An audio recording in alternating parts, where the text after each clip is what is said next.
Hi అండి, అందరికి నమస్తే.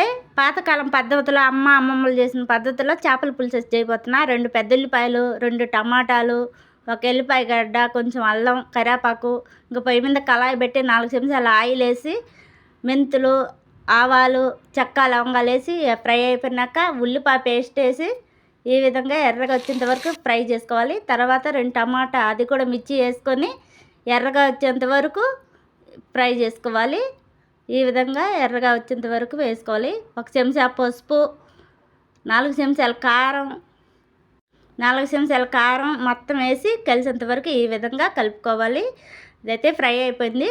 ముందుగా చింతపండు పులుసు కలిపి పెట్టుకున్నాం కదా, అదంతా వేసేసి పైన పచ్చి కరివేపాకు రెబ్బలు ఈ విధంగా వేసేసుకొని చారు కాగనిచ్చాక ఈ విధంగా కాగింది ఎమ్మటే చేప ముక్కలు అందులో వేసేసి చేత్తో గంటితో తిప్పుకొని ఇలా చేతి ఈ విధంగా తిప్పుకొని మూత పెట్టి ఉడికించుకోవాలి. కూర అయితే ఉడికిపోయింది. ఈ విధంగా పైన కొత్తిమీర చల్లేసుకొని ఫైనల్కైతే కూర రెడీ అయిపోయింది. వేడి వేడిగా చాలా బాగుంది. ఒక ముక్క వేసుకొని తింటే ఎంత బాగుంటుంది అంటే అంత బాగుంటుంది. నచ్చితే చిన్న లైక్ చేయండి. బాయ్.